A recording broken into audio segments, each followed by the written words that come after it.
ED CBI নিয়ে সমস্যা আছে, আমি বলছি, আমি এর আগেও বলেছি, আজকেও বলছি, ইডি সিবিআইয়ের কিন্তু পারফরমেন্স নিয়ে কিন্তু প্রশ্ন আছে, আমি বলছি এটা নিয়ে কোনো সন্দেহই নেই। ইডি যেমন এই আপনার এই আরজি করের ঘটনাটায় এখানকার কমিশনার তার ব্যাচমেট নাকি সিবিআইয়ের অফিসার ছেড়ে দিয়েছে শুনলাম, আমি শুনতে পাচ্ছি যে দুজনে আইপিএস, এক ব্যাচের আইপিএস। বামেদের আপনি জিজ্ঞেস করুন কি যে কান্তি গাঙ্গুলিকে কেন নরসিংহ রাও বা রাজীব গান্ধী অ্যারেস্ট করেনি, বা ইন্দিরা গান্ধী অ্যারেস্ট করেনি, রবীন্দ্র দেবকে কেন অ্যারেস্ট করেনি, গৌতম দেবকে কেন অ্যারেস্ট করেনি, নিরুপম সেনকে কেন অ্যারেস্ট করেনি, বিনয় কোনারকে কেন অ্যারেস্ট করেনি, অনিল বসুকে কেন, এসব মার্কা মারা খুনি, 55,000 খুন করেছে এরা, একটা লোক অ্যারেস্ট হয়নি। মানে এই ডিএ মামলা 2 বছর ডিএ মামলা উঠলোই না, আপনি আমাদের দোষ দিচ্ছেন। 2 বছর ডিএ মামলা উঠলো না, ডিএ মামলার উকিল কে ছিল? বিকাশ রঞ্জন ভট্টাচার্য। একটা স্টেটমেন্ট বিকাশ রঞ্জন ভট্টাচার্য বাইরে এসে দেয়নি যে কেন 2 বছর ডিএ মামলা উঠলো না, কারণ বিকাশ রঞ্জন ভট্টাচার্য সেটিং করেছিলেন মমতা ব্যানার্জির সঙ্গে। এবারে নিয়োগ দুর্নীতি, যে 26,000 চাকরি বাতিল থেকে শুরু করে এখনও প্রাইমারির মামলা চলছে, একেবারে পার্থ চ্যাটার্জির জামিন কিভাবে দেখছেন? একমাত্র তিনি জেলে ছিলেন, এবার তারও জেল মুক্তি হয়ে গেল। দেখুন, যখন নাকি, এটা তো আমাদের দেশের রুল, আমি জানি না এটা নিয়ে সবাই কেন প্রশ্ন করছে, এটা তো আমাদের দেশের রুল যে মুহূর্তে একজনের এগেনস্টে চার্জশিট তৈরি হবে সে মুহূর্তে তাকে জামিন দিতে হবে। জামিনটা রুল, এটা আমাদের দেশের আইনের একদম মানে প্রথম কথা। এটা আপনি কাউকে বেলে আটকে রাখতে পারেন না 10 বছর 15 বছর, এরপর বিচার হবে এটসেট্রা, জিনিসটাই হবে। কিন্তু যে মুহূর্তে চার্জশিট দেওয়া হবে সে মুহূর্তে তাকে ছাড়তে হবে, সেখানে 3.5 বছর পর তাকে ছাড়াটা, এটা তো খুব স্বাভাবিক। এটা নিয়ে প্রশ্ন কেন উঠছে আমি বুঝতে পারছি না। এটা খুব স্বাভাবিক ঘটনা, মানে ওকে অ্যারেস্ট করা হয়েছে, এটাই একটা বড় জিনিস আমাদের দেশে। মানে এর আগে কোনোদিন কান্তি গাঙ্গুলিকে অ্যারেস্ট করা হয়নি, গৌতম দেবকে কেউ কোনোদিন অ্যারেস্ট করেনি, কেউ কোনোদিন ইয়েকে অ্যারেস্ট করেনি, চন্দন বসুকে অ্যারেস্ট করেনি, রবীন্দ্রদেবকে অ্যারেস্ট করেনি। সেখানে আজকে কেন্দ্রে ভারতীয় জনতা পার্টির সরকার, তারা তো এখানকার অন্তত হাফ ডজন মন্ত্রীকে বা বড় নেতাকে অ্যারেস্ট করেছে, সেখানে প্রশ্নটা কী করে উঠছে আমি বুঝতে পারছি না ব্যাপারটা।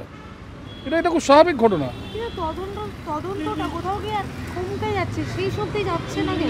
তদন্ত যদি শেষ অবধি না যায় তাহলে চার্জশিটটা দিল কী করে? চার্জশিট দিয়েছে বলেই তো এরা জামিনটা পাচ্ছে, চার্জশিট দেওয়া হচ্ছে বলেই জামিনটা পাচ্ছে। চার্জশিট নিশ্চয়ই দেওয়া হয়েছে, তাহলে জামিনটা পেল কী করে?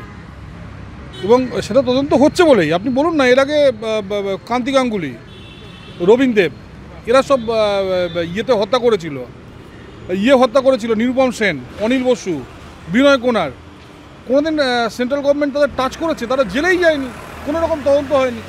সেখানে আজকে অন্তত মানে কতগুলো লোক জেলে গেছে, তাদের তদন্ত হয়েছে, তাদের বিরুদ্ধে চার্জশিট দিয়েছে, আবার বিচার হবে, এবং সেটা বিচার ব্যবস্থা ঠিক করবে। বিচার ব্যবস্থা তো আমরা ঠিক করবো না, বিচার ব্যবস্থা কতদিনে বিচার করে জেলে পাঠানোর দায়িত্ব বিচার ব্যবস্থার।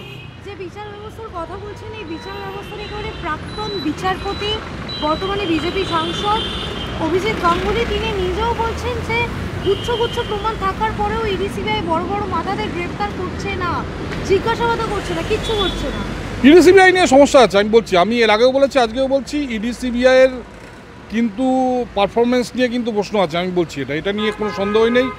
ইডি যেমন এই আপনার এই আরজি করের ঘটনাটায় এখানকার কমিশনার তার ব্যাচমেট নাকি সিবিআইয়ের অফিসার ছেড়ে দিয়েছে শুনলাম, আমি শুনতে পাচ্ছি যে দুজনে আইপিএস, এক ব্যাচের আইপিএস, এবং যে জন্য এখানকার কমিশনারের এগেনস্টে কেস করেনি, সেটা একদম মানে আমি সেটা নিয়ে কোনো করছি না। মানে সিবিআই, এমনকি এই কেন্দ্রীয় যে নির্বাচন কমিশন, আমি এদের 3 জনের কাজের প্রতি আমার মানে আস্থা ধীরে ধীরে চলে যাচ্ছে আমার, এটা আমি বলছি। এবং আমি বলছি সরকারকে ব্যাপারে দেখতে হবে, সিবিআই ইডিআইতে কোন অফিসারদের তারা নিয়োগ করেছে, কী করেছে, তাই দেখতে হবে, এটা আরও সিরিয়াসলি দেখতে হবে, এটা নিয়ে কোনো সন্দেহই নেই। কেন্দ্র চায় না পশ্চিমবঙ্গের এই অবস্থা যাতে ঠিক হোক, অভিজিৎ গাঙ্গুলি অভিযোগ করছে। কেন্দ্র যদি না চাইতো তাহলে এতগুলো লোক কী করে অ্যারেস্ট হয়? আপনি বলুন না, পশ্চিমবঙ্গের ইতিহাসে কোনোদিন এতগুলো লোক অ্যারেস্ট হয়েছে? আপনি দেখাতে পারবেন? তো শুধুই না, এখানে অর্গানাইজেশনটা আপনি দেখুন, কংগ্রেসের সময় কীভাবে অর্গানাইজেশন এখানে চলতো, একমাত্র সোমেন মিত্রর বাড়ি বা বিধান ভবনে তারা বিরোধিতা করতো। আজকে দেখুন কীভাবে বিরোধিতা চলছে, কীভাবে চারিদিকে আন্দোলন চলছে। তো কেন্দ্র নিশ্চয়ই চায়, কিন্তু ঘটনা হচ্ছে যে দেখুন, সারা ভারতে অন্যান্য রাজ্যের রাজনীতি আর পশ্চিমবঙ্গের রাজনীতি আলাদা। পশ্চিমবঙ্গে বিন্দুমাত্র ডেমোক্রেসি নেই। আপনি এটা বলতে পারেন যে কেন্দ্রকে স্পেশালভাবে, যেমন বিহারে সমস্যা নেই কোনো, সেখানে ডেমোক্রেসি আছে। গোয়াতে কোনো সমস্যা নেই, সেখানে ডেমোক্রেসি আছে। কিন্তু বেঙ্গল, যেখানে ডেমোক্রেসি নেই, সেখানে আপনি বলতে পারেন যে কিছু স্পেশাল অ্যাটেনশন দেওয়া উচিত। এটা ঘটনা। কিন্তু সবাই তো আশা করে যে মানুষ ভদ্রলোক হবে, কেউ যদি ভদ্রলোক না হয় কী করা যাবে? অভিষেক ব্যানার্জিকে কেন ডেকে জিজ্ঞাসাবাদ করা হচ্ছে না, গ্রেফতার করা হলো তো, হচ্ছে না।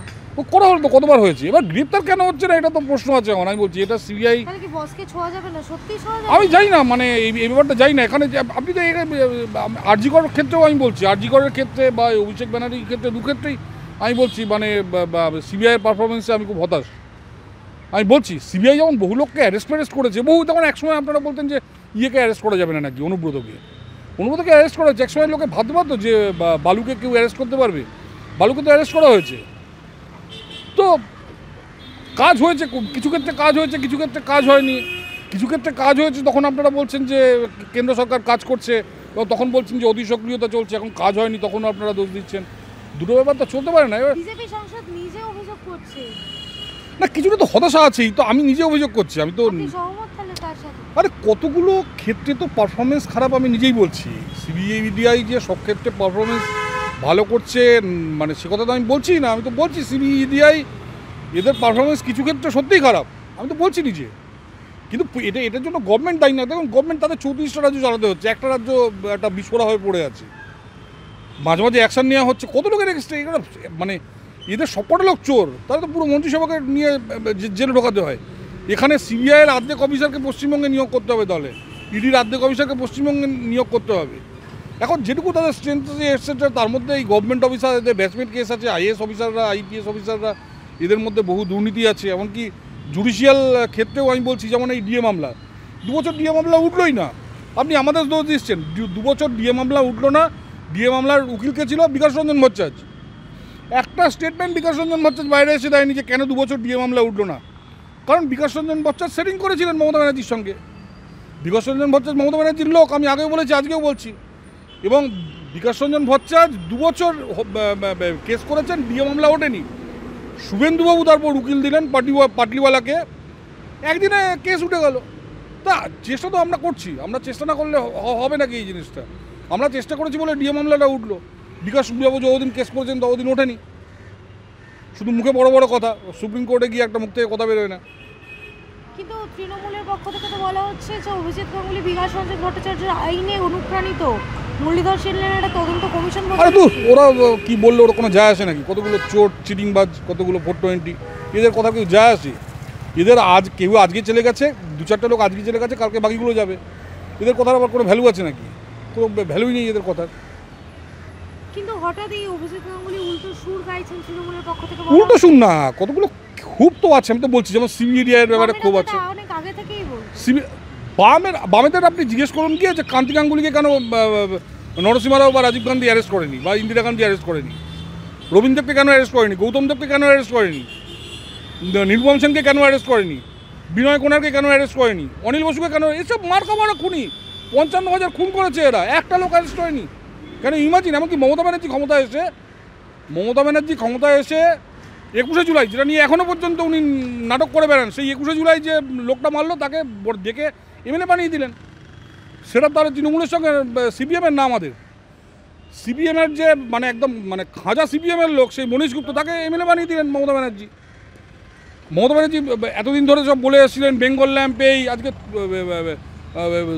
2 হাতে ব্যবসা করে যাচ্ছে চন্দন বোস কলকাতার উপর, কিচ্ছু বলছে না মমতা ব্যানার্জি।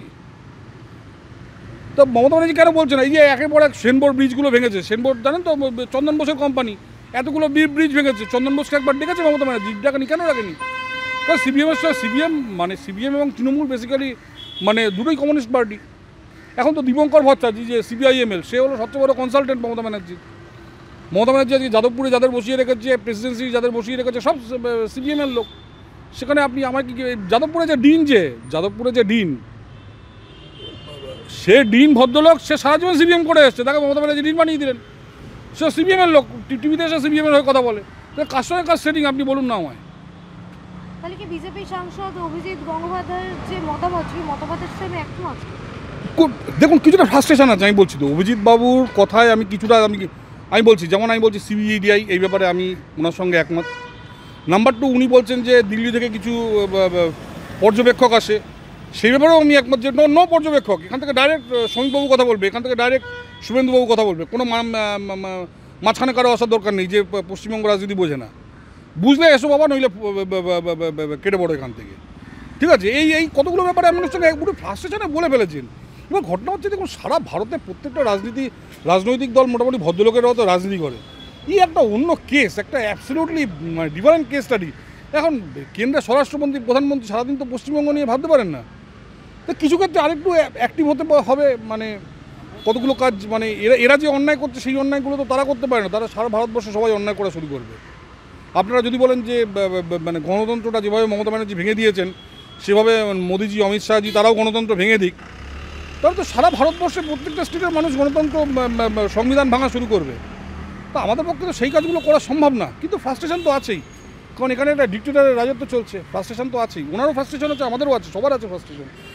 স্যার একেবারে শেষ প্রশ্ন, বিধানসভার স্পিকার তিনি একেবারে অভিষেক গাঙ্গুলিকে তৃণমূলে যোগদানের আহ্বান করেছেন। উনি একটা স্পিকার হয়ে বলছেন আমার দলে আসুন। আপনি কোনোদিন শুনেছেন কোনো স্পিকারকে? স্পিকার একটা নিরপেক্ষ জায়গা। সোমনাথ চ্যাটার্জি পর্যন্ত যখন স্পিকার ছিলেন উনি দল থেকে বেরিয়ে গেলেন যে না, স্পিকার নিরপেক্ষ জায়গা, আমি কোনো রাজনীতির লোক নই। বিমান Bandyopadhyay should B A case study.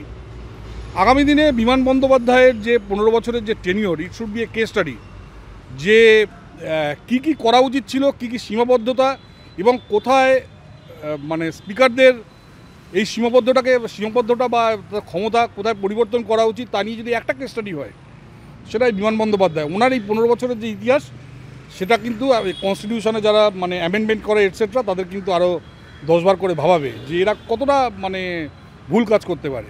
মানে উনি মানে কি বলবো, মানে আমাদের দেশের মানে সংসদীয় গণতন্ত্রের ক্ষেত্রে মানে কলঙ্ক হলেন বিমান বন্দ্যোপাধ্যায়। নইলে এটা স্পিকার কখনো একজন সাংসদকে ডাকতে পারেন?